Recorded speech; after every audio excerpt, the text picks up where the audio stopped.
At dinner, my parents vowed to leave it all to my spoiled brothers, and I got nothing for being too independent, but my next move left them terrified. My name is Sarah. I'm 35 years old and work as a supervising nurse at Northwestern Memorial Hospital, one of the largest and most respected hospitals in Chicago. For years, I believed I had a normal family with the typical challenges of any American family. I never imagined that my life would change completely because of a simple phone call on a rainy October afternoon. I was in my office, finishing shift reports and reviewing next week's schedules when my cell phone rang. The name Mom appeared on the screen, which was already strange. She normally only called on Sundays for our mandatory weekly conversation, or when she needed something urgent. "Sarah, dear." Her voice sounded different, more formal and careful than usual. "I need you to come have dinner here at home next Friday. It's very important that you be present." She paused significantly before adding, "I'm going to make your favorite chicken lasagna, the one with the special sauce you always asked for when you were a child." That caught me completely off guard. Chicken lasagna with special sauce. She hadn't made that in at least 5 years. Since I graduated in nursing and started working regular shifts, our family meetings became rare, and when they happened, they usually ended in tension, mainly because my twin brothers, David and Mark, 28 years old, always found a way to turn any family reunion into some kind of drama or request for financial help. "What kind of important, Mom?" I asked, already mentally imagining all the possibilities. Maybe my father was sick. Maybe one of the twins had gotten into some financial trouble more serious than usual. Or maybe they needed money for some new, crazy, get-rich-quick scheme. "You'll find out on Friday. Just show up, okay? At 7 sharp. It's really important for the whole family." Her tone left me deeply uneasy. There was something definitive in that voice, as if she was about to announce something irreversible and had already made all the necessary decisions. It was the tone she used when I was a teenager and had broken some important rule, formal, a little distant but decided. I agreed to go, more out of growing curiosity than real desire to spend an entire evening with my family. The last few years had been progressively more difficult in terms of family dynamics. Since my father retired from the auto parts factory where he worked for 30 years and my mother stopped working as a secretary at a local school, I had been helping financially consistently. It wasn't a fortune, $500 monthly transfer directly to their joint account, but it made a significant difference in the limited retirement budget they had. Besides, I paid for my father's additional health insurance, which cost $200 monthly, and occasionally helped with necessary house repairs, emergency bills, and expensive gifts on birthdays and holidays. It was my silent and constant way of giving back everything they did for me during my childhood and education. Well, at least that's what I told myself. Actually, when I stopped to think honestly about it, I realized that the treatment I received during my youth wasn't exactly equal to what my brothers received. While I worked part-time at McDonald's since I was 16 to pay for my own clothes, school supplies, and small luxuries, David and Mark received generous allowances of $50 weekly without needing to work or do anything beyond basic household chores. When they turned 18, each one got a used but fully functional car, a Honda Civic for David and a Toyota Corolla for Mark. I, on the other hand, drove my mother's 1998 Honda Civic until I could save enough money to buy my own car at 22.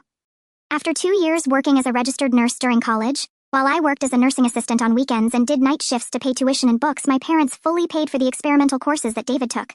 First graphic design, then photography, then digital marketing. Mark had similar treatment, with my parents funding his attempts at physical education, then nutrition, then a technical course in automotive mechanics that he dropped out of halfway through. But I tried not to think too much about these disparities. Families are complicated, I told myself. Maybe my parents just wanted to teach me independence from an early age. Maybe they knew I was more capable of managing on my own. Maybe it was even a compliment to my character. On Friday, I arrived punctually at 7 at the 2-story house in Oak Park where I grew up. The house was impeccable, as always happened when my mother wanted to impress someone or mark a special occasion. Every surface gleamed. There were vanilla-scented candles lit in the dining room, and the unmistakable smell of chicken lasagna hung in the air, mixed with the aroma of homemade garlic bread. David and Mark were already in the living room, sitting on the brown leather sofa like two princes waiting for a royal audience. David, the more extroverted of the two, worked sporadically as a freelance graphic designer, always complaining that clients didn't understand his artistic vision or didn't pay what his work was really worth. Mark had tried various professions in the last 10 years. Insurance salesman, personal trainer, administrative assistant, even a questionable period selling dietary supplements online through a multi-level marketing scheme. Neither of them had managed to stabilize professionally or financially. "Hi, Sarah." Mark greeted me with a smile that seemed too forced and too wide. "You look great. Is work at the hospital going well?" "I heard you might be promoted to nursing manager soon," I responded politely, thanking him for the question and confirming that there were some interesting opportunities on the professional horizon. I noticed that both seemed more dressed up than normal. David had even shaved and cut his hair, something that hadn't happened in months. Mark was wearing a dress shirt I hadn't seen in years. Definitely something important was happening. During dinner, the conversation flowed in a strangely harmonious and artificial way. My parents asked in detail about my work, about the interesting patients I had recently attended to, about my career plans. I asked about the twins' current projects, and to my surprise, both had relatively substantial answers. David had gotten a new client for website design. Mark was considering going back to school to become a radiology technician. Everyone laughed at my father's predictable jokes about retirement and about how he didn't miss the 5 a.m. alarm. My mother served wine, an expensive bottle of Cabernet Sauvignon that normally only appeared on very special occasions. It was almost normal, almost like a truly functional and harmonious family. It was when we finished dessert, an elaborate and clearly expensive tiramisu bought from the sophisticated Italian bakery downtown, that my mother coughed delicately and exchanged a significant look with my father. "Well, children," she began, using the infantilizing term that always irritated us for being all adults graduated for more than a decade. "Your father and I have very important news to share with you today." My father straightened up in his chair, assuming that formal and solemn posture he used when he wanted to seem important and authoritative. After much consideration and several conversations with our lawyer, we officially finalized our will this week. The atmosphere at the table changed instantly and dramatically. I felt my stomach contract involuntarily, an uncomfortable and growing sensation that something very bad was about to happen.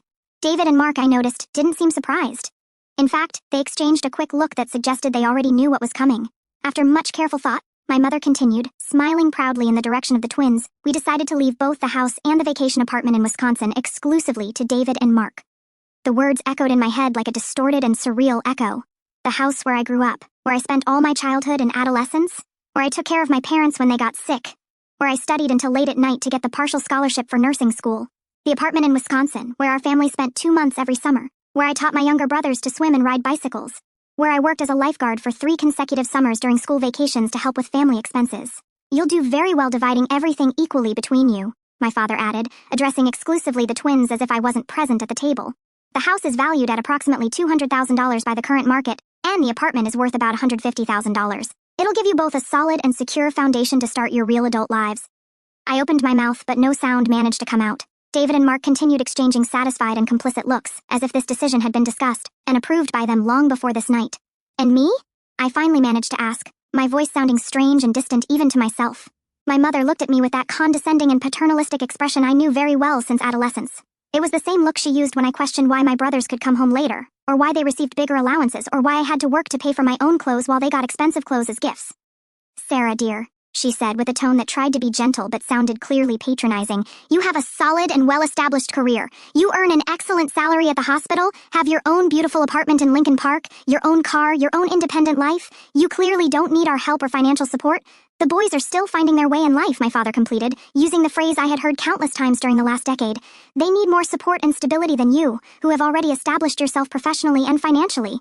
Finding their way at 28 years old, after an entire decade of finding their way at the expense of other people's hard work and financial sacrifices, at the expense specifically of my hard work and my financial sacrifices, I felt my face burn with a combination of anger, humiliation, and absolute disbelief. The brutal irony of the situation hit me like a direct punch to the stomach. I was being deliberately punished and excluded exactly for having been responsible, hardworking, and independent, for having built a stable life through years of sacrifice and dedication. It was as if all my years of hard work, all the nights I spent studying instead of going out with friends, all the weekends I worked instead of relaxing, had been a gigantic strategic mistake. "Let me understand this correctly," I said, struggling to keep my voice controlled and civilized.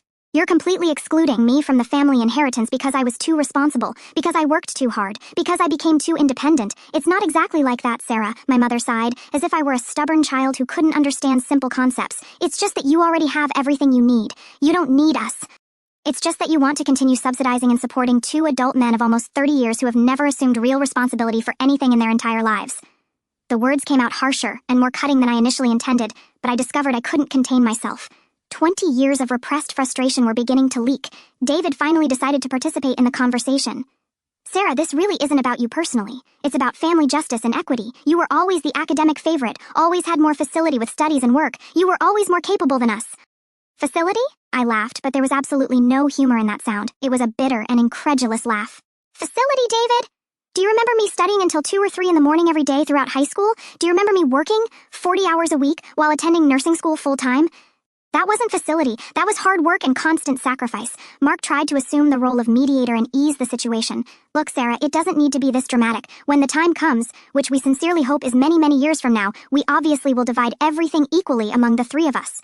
Of course, you'll receive your fair share." "Oh, what extraordinary generosity," I responded with heavy sarcasm.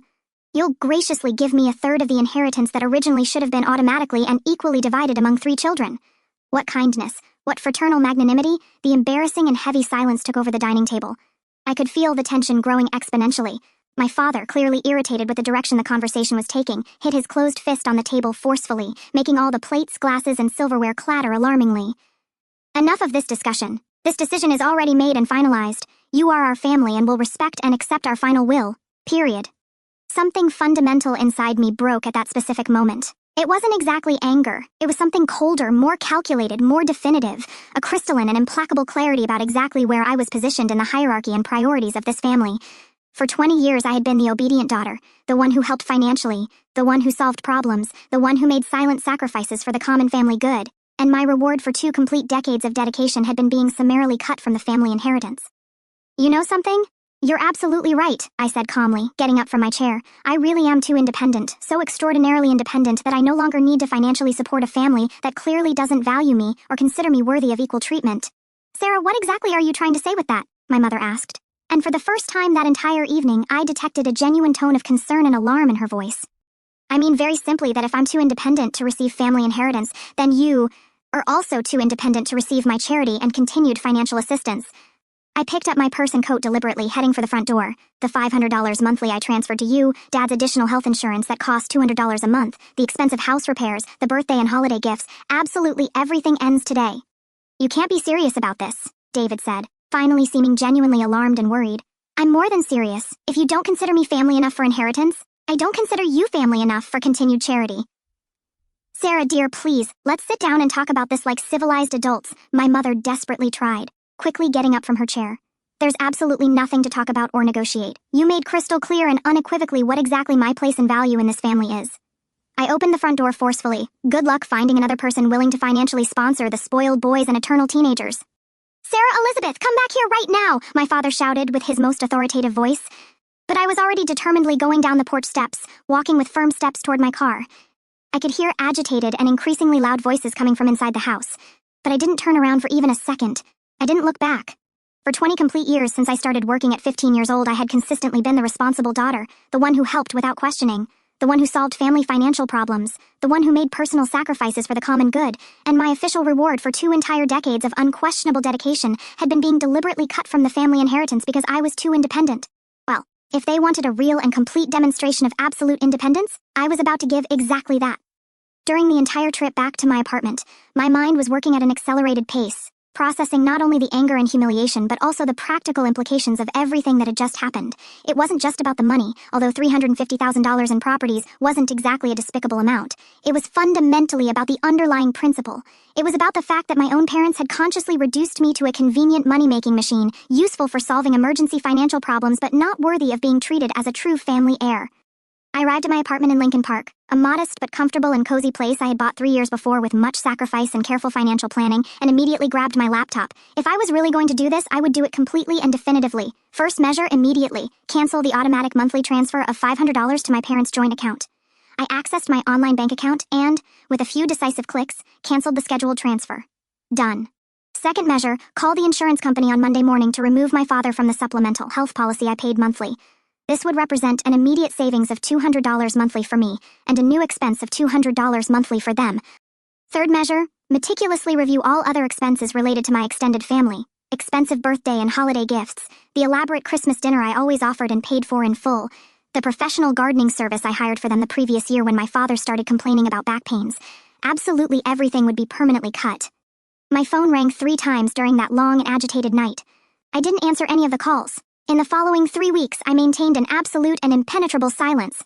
I didn't answer phone calls, didn't return text messages or voicemails, didn't show up for the usual and mandatory Sunday visit. It was as if I had simply disappeared completely from their lives and reality. At work, I concentrated and dedicated myself more intensely than ever. I took extra shifts whenever possible, enthusiastically volunteered for special and challenging projects, and talked in detail with my supervisor about concrete opportunities for growth and promotion. If I was going to be really and completely independent, it would be in the best possible way and with maximum professional success. It was during one of these productive weeks that I received casual but interesting information. My colleague Jennifer, who worked in the hospital's administrative finance department, mentioned during our usual coffee break that her younger brother was a real estate broker, specialized exclusively in investment and rental properties. Have you ever seriously considered investing in real estate, Sarah? She asked while we drank coffee. With the stable income you have, your excellent credit score, and your proven professional stability, you would be an absolutely perfect candidate for investment property financing. The conversation planted an intriguing and promising seed in my mind. While my family was probably starting to painfully feel the absence of my $500 monthly, I was saving and accumulating that money for the first time in many years. Along with all the money I didn't spend on expensive gifts and constant family favors, I had a considerable and growing financial amount rapidly accumulating in my savings account. But the real dramatic turnaround came on a gray Thursday afternoon, exactly 3 weeks and 2 days after the disastrous dinner, when my phone rang persistently in the middle of my shift at the hospital. It was my mother calling, and when I finally answered, more out of curiosity than any desire for reconciliation, her voice sounded completely different from anything I had ever heard before. No longer condescending or controlling as always, she sounded genuinely desperate, vulnerable, and scared. "Sarah," she said, and I could clearly hear that she was crying. "Please, I beg you, I need to talk to you urgently. It's a real family emergency." "Mom," I responded calmly, pausing my review of medical records to give full attention to the call. "What specifically happened?"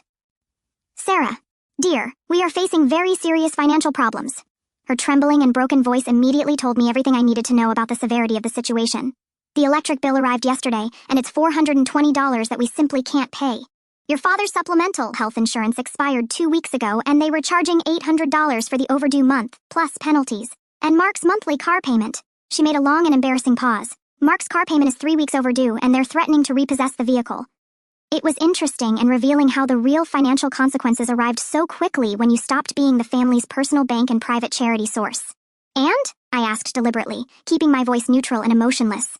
"Well, we never really realized or calculated how much you helped us financially every month. The boys haven't been able to find stable work yet, and your father's limited retirement barely manages to cover the basic house mortgage and essential survival expenses."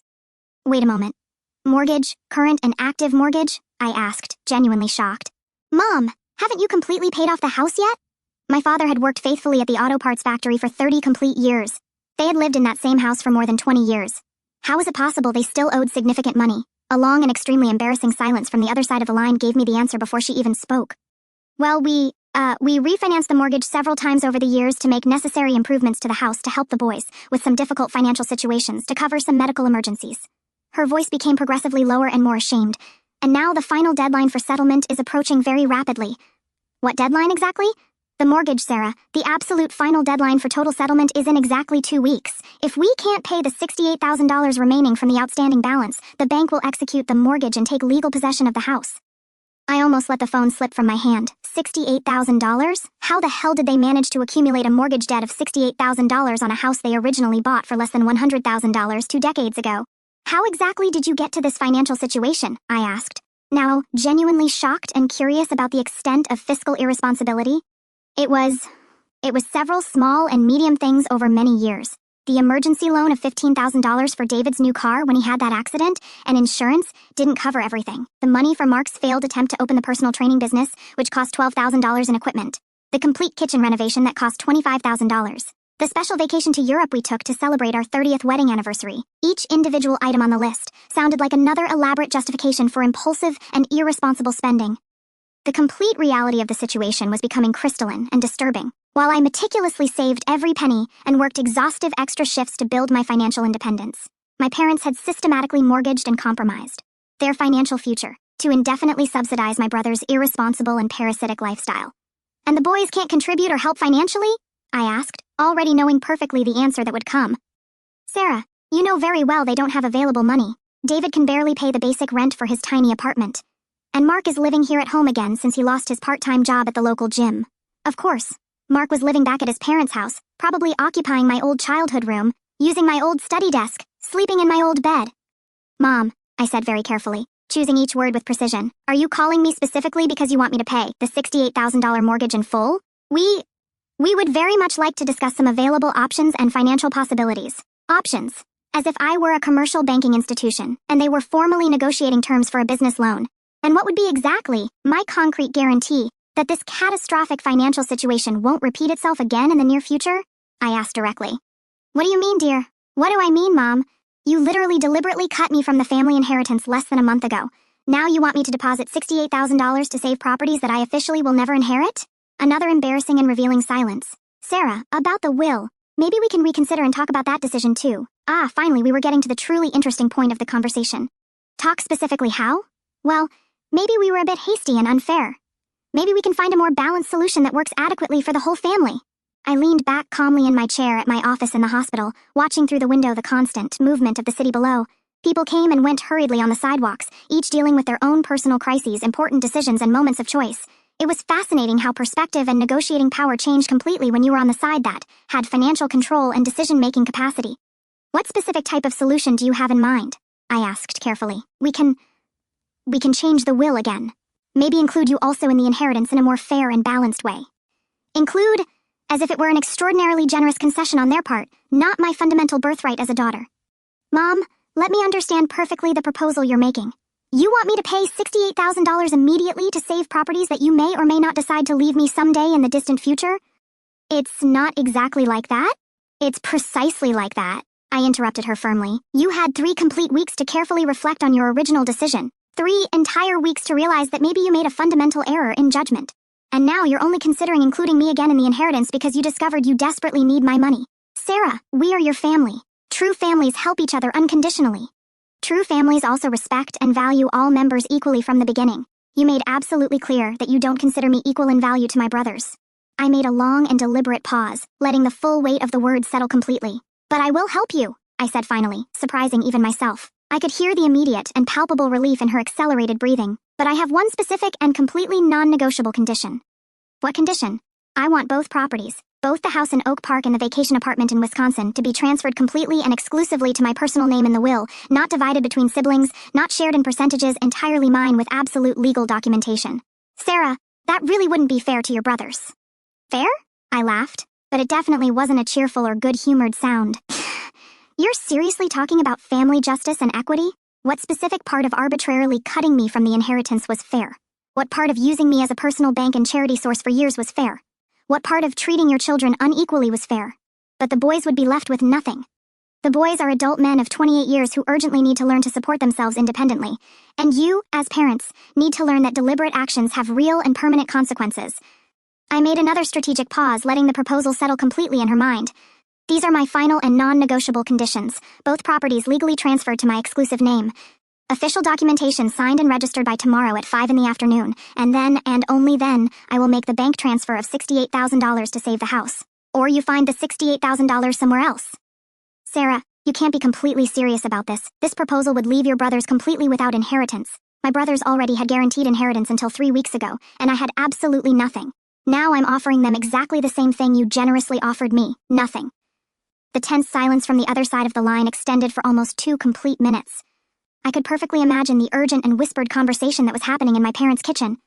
I need to talk immediately with your father and the boys about this proposal, she said finally, her voice sounding defeated and resigned. You have exactly until tomorrow at 5 in the afternoon, I repeated with absolute clarity. After that deadline, you can consider my offer permanently withdrawn. I hung up the phone calmly and leaned back deeply in my chair. My heart was beating accelerated with pure adrenaline. I had just made the biggest power play of my entire life, and there was no way to go back. The next 48 hours were a true intense festival of family drama. My phone rang practically incessantly. First David with a long and emotional call, then Mark trying a different approach, then my father with his most authoritative voice, and finally my mother again with a completely different tone. I deliberately let all the calls go straight to voicemail, but I listened to each message carefully. David left a 15-minute message, long and deeply emotional, talking about how I was being cruel, vindictive, and destroying the family bonds that took decades to build. Mark tried the classic approach of subtle emotional manipulation, talking nostalgically about our shared childhood, eternal fraternal bonds, and how our family had always helped each other through difficult times. My father was characteristically direct and to the point. Sarah, you're being absolutely ridiculous and childish. Call back immediately so we can talk like civilized and responsible adults. But it was my mother's final message on the second night that really impressed me deeply. Her voice was controlled, carefully measured, and completely resigned. Sarah, dear, your father and I talked extensively yesterday and today with David and Mark. We also consulted Mr. Harrison, our lawyer. You won completely. The lawyer will come here tomorrow at 2 in the afternoon to change the will exactly as you demanded. Both properties will be transferred legally and exclusively to your personal name.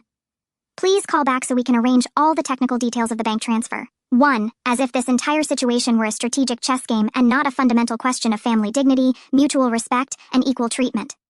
The next day, I purposely left the hospital early and drove directly to my parents' house in Oak Park. The atmosphere was tense and charged when I entered through the front door. David and Mark were sitting rigidly on the living room sofa like 2 punished teenagers awaiting punishment. My parents seemed to have visibly aged years in just a few weeks. There were new wrinkles around my mother's eyes, and my father had a hunched posture I had never noticed before. Mr. Harrison, the family lawyer for more than 15 years, was visibly uncomfortable and embarrassed with the entire situation. He was a distinguished 60-year-old man who had known our family since I was in college and clearly wasn't accustomed to mediating such intense and emotionally charged family disputes. "Sarah," he said when he formally greeted me at the entrance, "I have the professional obligation to ask if you're absolutely certain about these testamentary changes. It's a very definitive and far-reaching decision." "I have absolute and unwavering certainty," I responded calmly, maintaining direct eye contact. During the following hour, we meticulously reviewed all the necessary legal documents. The will was completely reformulated and rewritten, placing both properties, the house in Oak Park and the apartment in Wisconsin, exclusively and integrally in my personal name. Each paragraph was read aloud, each clause was explained in detail, each legal implication was completely clarified. When it finally came time for the official signatures, I could see genuine tears shining in my mother's eyes. She tried to discreetly wipe them with a tissue, but the emotion was obvious and palpable. "Ready and finalized," Mr. Harrison solemnly announced, carefully storing all documents in his leather briefcase. "Everything is completely legal, registered, and official." At that exact moment, I took my phone and accessed my online bank account. With a few deliberate touches on the screen, I initiated an electronic transfer of $68,000 directly to the mortgage company's account. The payment was processed and confirmed in real time. "Done," I calmly announced to the entire room. "The mortgage is completely paid off. You won't lose the house." The instant and palpable relief on my parents' faces was almost physically visible, as if a gigantic weight had been suddenly removed from their shoulders. But David, who had remained silent during the entire process, finally exploded in contained fury. "Congratulations, Sarah! You got exactly what you wanted from the beginning. I sincerely hope you're happy and satisfied for having deliberately destroyed your own family." "I didn't destroy absolutely anything," I responded with unshakable calm. "I simply applied the exact same logic you originally used with me. If I didn't deserve inheritance for being too independent, then you don't deserve to own properties for being too dependent." Mark, always the more diplomatic of the twins, tried one last desperate emotional card. "Sarah, we're your blood brothers. That has to mean something important and lasting." "It does. And a lot. It means that when the appropriate time comes, which I sincerely hope is many, many healthy years from now, I will personally decide what to do with these properties. Maybe I'll be more generous and egalitarian than you were with me. Maybe not. That will depend entirely on the relationship we build from here forward." I left the house that day as the official legal owner of $350,000 in valuable real estate patrimony. But more important than that, I left with my personal dignity completely intact and my sense of self-esteem totally restored. In the weeks that followed, while my family tried to psychologically process what had happened and adjust to the new permanent financial reality, I was intensely busy executing a sophisticated business strategy I had carefully developed during those long and sleepless nights of planning. First measure, I looked for Jennifer at the hospital and formally asked for her broker brother's professional contact. Robert had 15 solid years of specialized experience in investment properties and an excellent and proven commercial reputation in the Chicago real estate market. "Sarah," he said during our first consulting meeting, "your two properties are located in absolutely excellent geographical areas for investment. Oak Park is an extremely strong and stable rental market with consistent demand from young professional families, and lakefront properties, in Wisconsin, are literally gold for the vacation and seasonal rental market." He elaborated a detailed and comprehensive business plan. The house in Oak Park, with its 4 suites and privileged location, could be easily rented for $2,800 monthly to a young family with children. The apartment in Wisconsin, if adequately renovated and modernized, could generate between $1,500 and $3,000 per month, depending on the season, focusing specifically on the lucrative seasonal rental market for tourists and weekend families. With a strategic and well-planned renovation of the apartment, mainly completely updating the kitchen and modernizing the main bathroom, you would be looking at a conservative annual gross income of approximately $45,000 from the two combined properties. $45,000 annually in passive income, practically the exact same amount I had invested saving my parents' mortgage.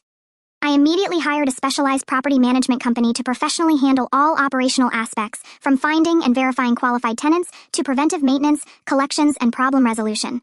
For the first time in my life, I would officially be a business real estate investor. The complete renovation of the apartment in Wisconsin took exactly 6 weeks of intensive work and cost precisely $12,000.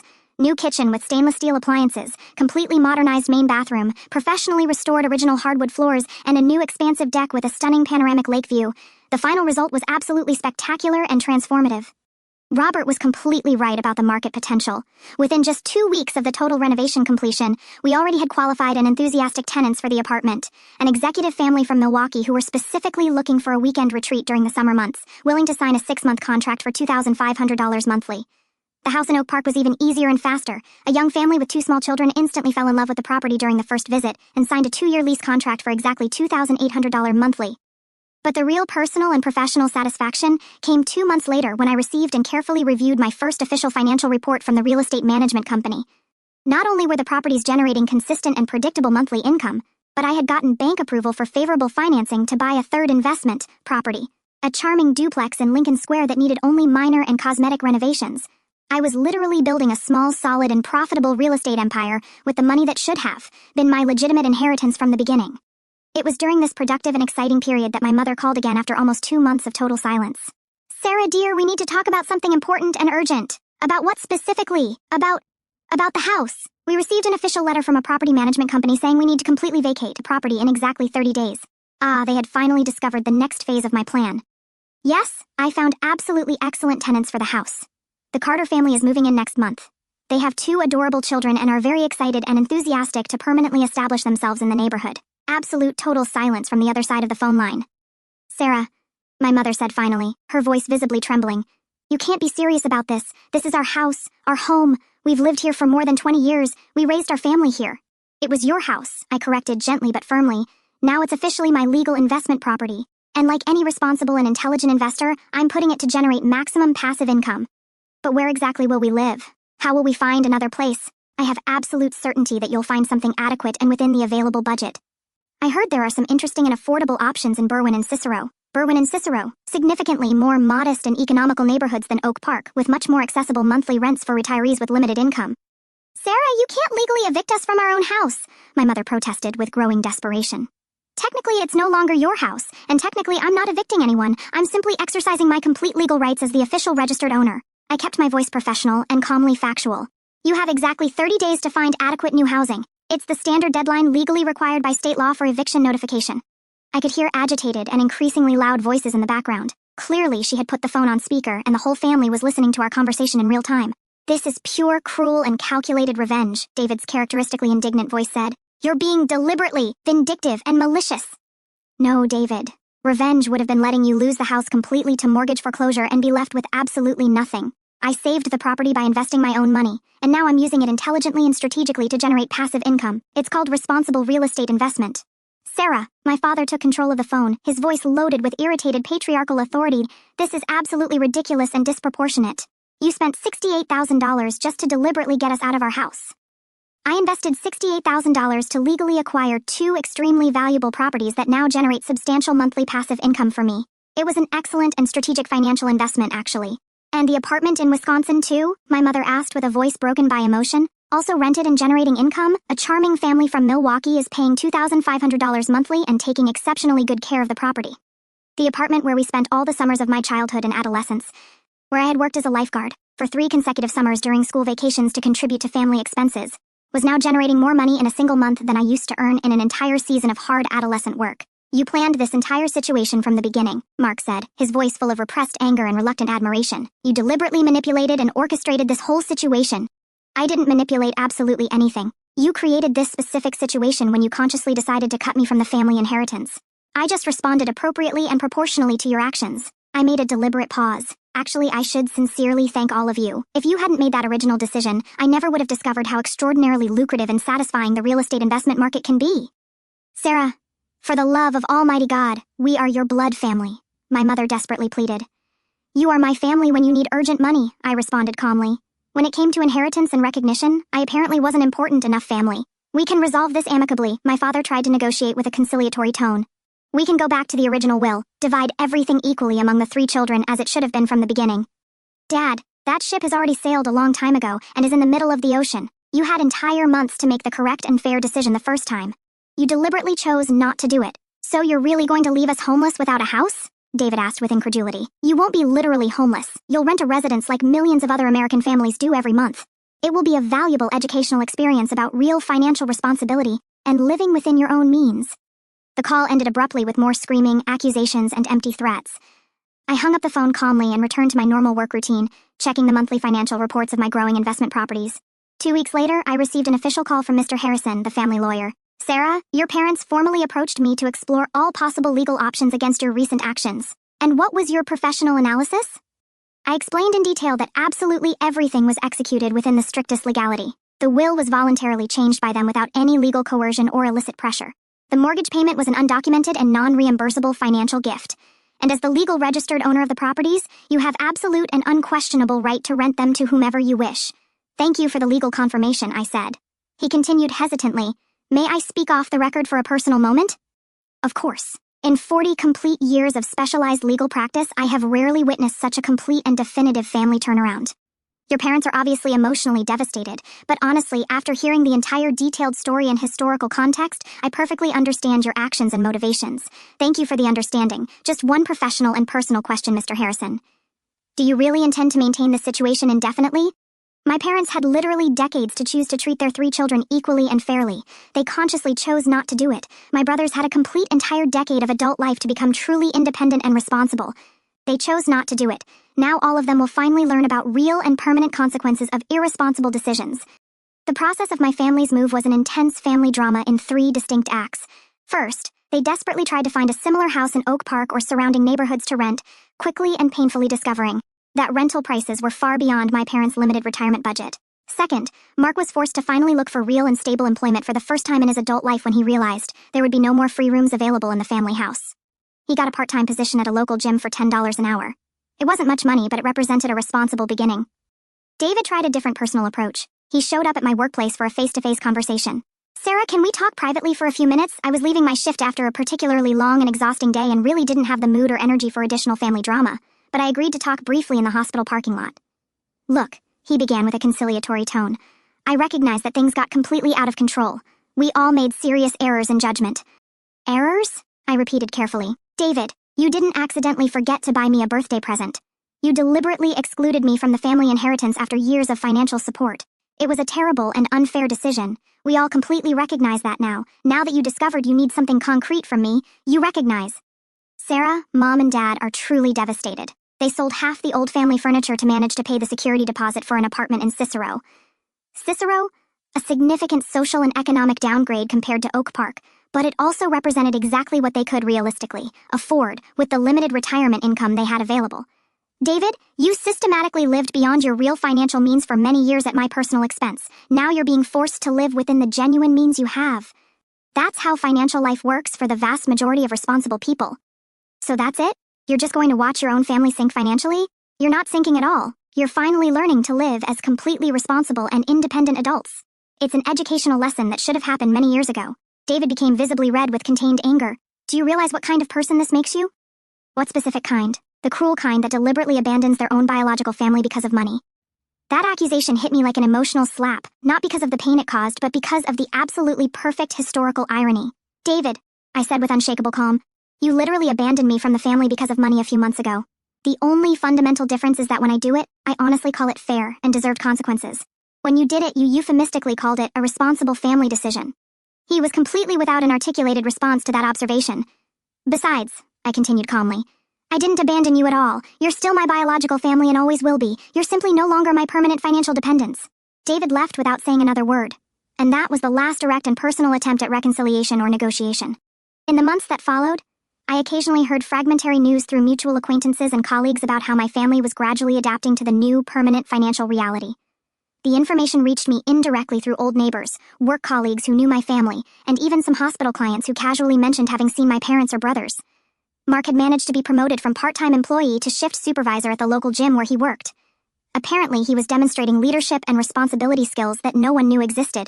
He was sharing a modest but clean apartment with a responsible coworker, and rumors indicated he was even systematically saving money for the first time in his adult life. David had finally managed to establish some fixed corporate clients for his graphic design services, and was living independently in a small but functional studio in Logan Square. According to reliable sources, he was earning more consistent money than he had ever earned in his life simply because he was forced to treat his work as a real business instead of a creative hobby funded by his parents. My parents, in turn, had permanently settled in the 2-bedroom apartment in Cicero. It was significantly smaller and more modest than the spacious house where they had spent 2 decades. But it was clean, safe, located near public transportation, and most importantly, it was completely within the limited retirement budget they had available. The most fascinating and revealing aspect of this entire transformation was discovering that, forced to live rigorously within their real financial means, all members of my family were finally experiencing genuine personal growth as truly responsible and independent adults. Who could imagine that forced financial independence could be so educational and transformative? Meanwhile, my own real estate portfolio continued growing steadily and profitably with a predictable monthly income from the 2 original properties. I had gotten bank approval for additional financing for a 3rd investment property, then a 4th, and eventually a 5th. Within 18 complete months, I owned and managed 5 different rental properties, generating solid, consistent, and substantial income. Jennifer at the hospital frequently joked that I was rapidly transforming into a local real estate magnate. It wasn't quite an accurate description yet, but for the first time in my entire adult life, I had true, robust financial security and total and complete economic independence. 18 months after that fateful dinner that changed absolutely everything, my life had transformed in a completely unrecognizable way. I now owned and managed a real estate portfolio of 6 different properties, had a substantial and constantly growing savings account, and for the first time was seriously considering reducing my intensive hospital workload to dedicate more time and energy to my expanding real estate investments. The historical irony didn't go unnoticed by me for even a moment by trying to punish me specifically for being too independent. My family had inadvertently forced me to become truly and completely independent permanently. It was on a sunny Saturday afternoon, while I was quietly reviewing detailed financial proposals for a potential 7th property, that I received a completely unexpected and surprising phone call. It was my mother again, but her voice sounded dramatically different from any tone I had heard before. Not desperate like in the other emergency calls, nor condescending like in the old days. It sounded genuinely humble, reflective, and mature. "Sarah, I know perfectly that you probably don't want to talk to me after everything that happened, but I need to say some important things that have been in my heart for months. I'm listening carefully," I responded, genuinely curious despite myself. "First and most importantly, I want to apologize sincerely and deeply, not because we want something specific from you now, but because I finally realized and recognized how completely wrong and unfair we were with you for so many years." She made a long and significant pause. "We spent these last entire months trying to honestly understand how we got to this situation, and the simple and painful truth is that we were systematically unfair to you for decades. This was genuinely unexpected and surprising. Second, I want you to know that your brothers, well, they have grown and matured tremendously. Mark was promoted to assistant manager at the gym and is responsibly saving money to buy his own apartment next year. David got 3 important and stable corporate clients, and is earning more consistent money than he has ever earned in his entire life." "I am genuinely happy to know that," I responded and realized with surprise that I really was. "And third," her voice became noticeably lower and more emotional, "I want you to know that we are all deeply proud of you. We were always proud, but we never expressed it adequately or sufficiently. You built an absolutely incredible personal and professional life, and now you've built an impressive and successful business. You achieved all this completely on your own, with your own work and determination, and that is extraordinary and admirable." I felt an unexpected and powerful emotion rising in my throat, catching me completely off guard. "Thank you, Mom. That means a lot to me. I'm not calling to ask for absolutely anything. I'm not expecting you to forgive us immediately or to change anything in the decisions you made. I just wanted you to know for certain that we completely understand now and that we love you deeply regardless of everything." After I hung up calmly, I stood looking thoughtfully through the wide window of my apartment for a long and contemplative time. Part of me, a small but persistent and nostalgic part, genuinely missed the family we used to be, or maybe, more honestly, the family I always thought and hoped we were.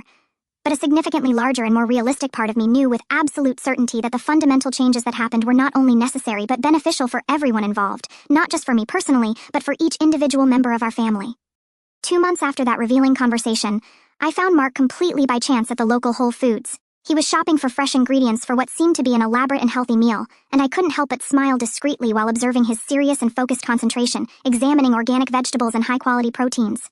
"Sarah," he said when he finally saw me, and to my genuine surprise, he seemed sincerely and spontaneously happy with the casual encounter. "How are you? You look great." "I'm fine, thank you," I responded honestly. "And you? I heard through mutual acquaintances that you were recently promoted." "Yes, assistant operations manager now. It's significantly more work and responsibility than I initially imagined, but I'm enjoying it much more than I ever expected." He smiled with genuine pride. Who could imagine that I had a natural aptitude for administration and leadership? "Are you living completely independently now? Still sharing an apartment with a responsible coworker? But we're both looking for separate individual apartments for next year. I really want and need my own personal space, you know." He made a reflective pause. "It's fascinating and revealing.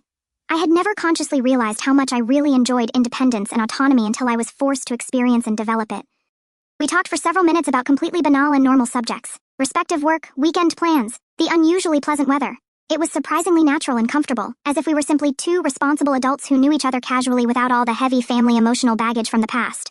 "Sarah," he said carefully before we said goodbye, "I know I don't have the moral right to say this, but thank you." "Thank you specifically for what?" "For forcing us collectively to grow and mature. It was painful and difficult at the time, but it was absolutely necessary and transformative." A few weeks later, David sent me a short but significant email. Sarah, I know we haven't communicated in a long time, but I wanted to share important news. I got my first six-figure contract for a large-scale corporate advertising campaign. It's the biggest project of my entire career. An honest part of me recognizes that this never would have happened if I were still living comfortably in the financial dependent zone that you used to inadvertently provide for our family. I'm not asking for forgiveness or trying to force reconciliation. I just wanted you to know that your actions had profound and lasting positive consequences. Even though that might not have been your original intention, I sincerely hope you are well and prosperous. David. These small interactions and communications made me reflect deeply on what had really happened during this transformative period. Yes, I had acted initially motivated by legitimate anger and justified indignation. Yes, there was definitely a vindictive component in my initial decisions. But the unexpected final result was that all of us, including my parents, had been forced to face important realities we were avoiding or denying for years. Today, 3 complete years after that fateful family dinner that permanently changed our lives, I can say with absolute honesty that I don't regret for even a moment the choices I made. I have a solid and profitable real estate portfolio that provides me genuine financial security, a career I continue loving passionately at the hospital, and, for the first time in my entire adult life, family relationships that are based on mutual respect and healthy independence instead of toxic financial dependence. My parents completely adapted to life in Cicero, and without the constant financial pressure of subsidizing dependent adult children, they even managed to make some small but significant trips they always wanted and planned. Mark proudly bought his own apartment last year and is seriously dating a competent colleague from the gym. David substantially expanded his design business and hired 2 talented part-time employees. Occasionally we meet at mandatory family events, important birthdays, major holidays, and the interactions are consistently cordial, respectful, and even genuinely affectionate. But there's a tacit, unverbalized, but mutually comprehended understanding that the old destructive patterns of financial dependence and unequal treatment ended permanently forever. Some well-meaning people periodically ask me if I plan to eventually forgive my family and restore their original inheritance rights. The question always amuses me internally because it incorrectly presupposes that I'm still acting primarily out of anger, resentment, or desire for revenge. The truth is significantly simpler and more mature. I built a personal life and profitable business based on the decisions they made voluntarily. These properties are no longer traditional family inheritance. They are my legitimate investments, acquired with my own hard work and my own saved money, generating substantial income that allows me to live exactly the life I always wanted and deserved. Maybe many years from now, when my own inevitable time comes to make a personal will, I'll surprise everyone with unexpected generosity and egalitarian inclusion. Or maybe I'll decide differently. The fundamental and important difference is that now this will be exclusively my personal choice, based on the relationship we build progressively from here forward, not on automatic family obligations and unquestioned expectations from the past. For now, I'm completely satisfied and at peace, knowing that each member of our family finally learned to assume total responsibility for their own life. And that, ironically, by trying to teach me about independence through arbitrary exclusion from inheritance. My family inadvertently gave me the greatest possible gift, the absolute motivation and necessary determination to build my own substantial wealth and achieve true, lasting independence. Sometimes I discovered the best revenge is simply living extraordinarily well and definitively proving that you never needed them as much as they always needed you.